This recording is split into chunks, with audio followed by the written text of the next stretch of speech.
Assalamualaikum warahmatullahi wabarakatuh. Halo teman-teman, kembali lagi di series Ramadan Jalan yang Jauh, jangan lupa pulang. Kali ini kita akan memasuki segmen Jalan Kebahagiaan, dimana pada kesempatan kali ini kita akan masuk ke episode Jangan Takut Salah atau Agar Tak Mudah Salah. Sebagaimana kita ketahui bahwasannya di dalam kehidupan kita ini tidak ada yang sempurna. Begitupun dengan manusia, sesosok makhluk yang Allah ciptakan dengan detail atau dengan disifati bahwasannya manusia ini adalah tempat salah dan khilaf. Salah, khilaf, dan lupa.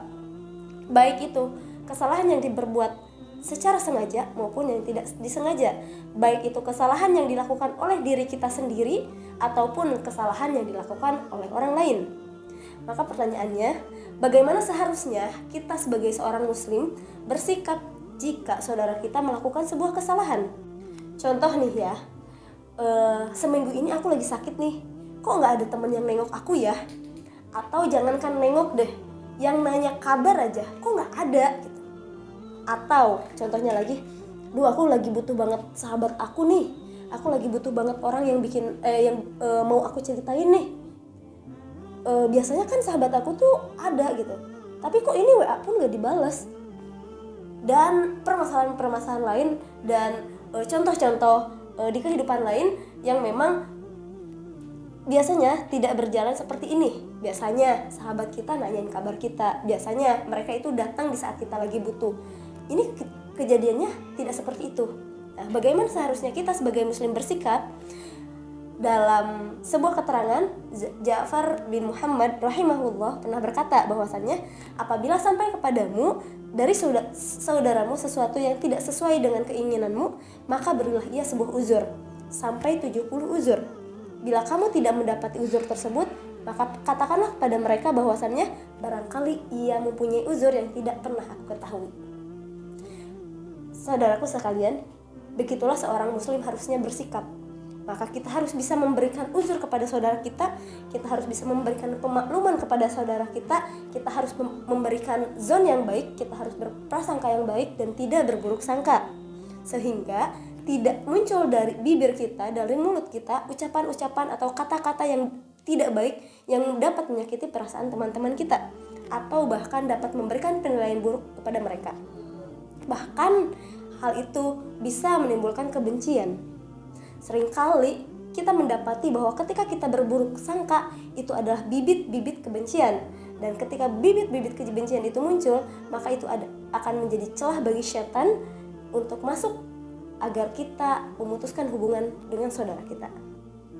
Maka saudaraku sekalian, seorang mukmin yang baik akan selalu berusaha memberikan pemahaman, akan selalu berusaha memberikan pemakluman, akan selalu berusaha memberikan uzur kepada saudaranya jika benar-benar ia belum mengetahui apa penyebabnya saudaranya melakukan hal seperti ini.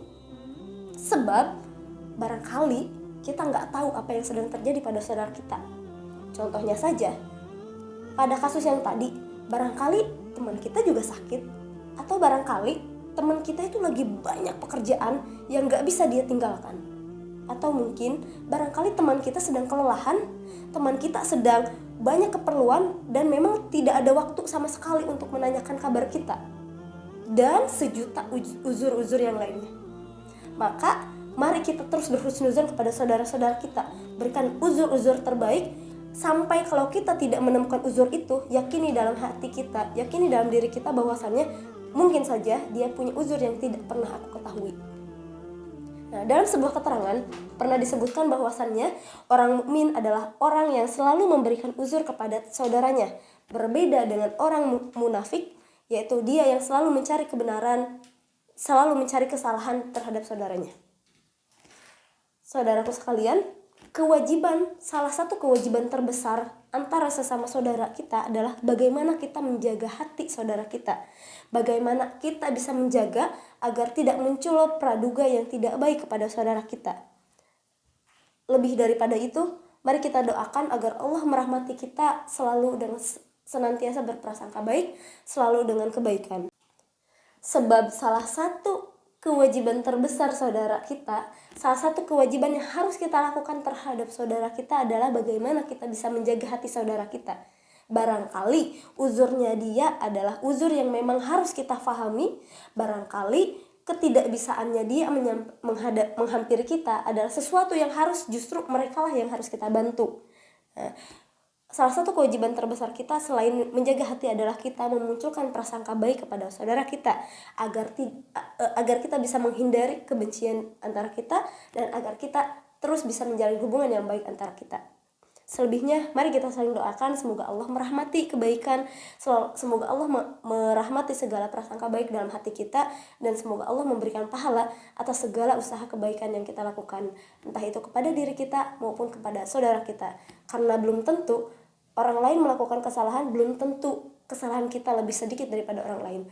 Bisa jadi kesalahan kita adalah kesalahan yang lebih besar daripada orang lain. Sekian dari saya. Assalamualaikum warahmatullahi wabarakatuh.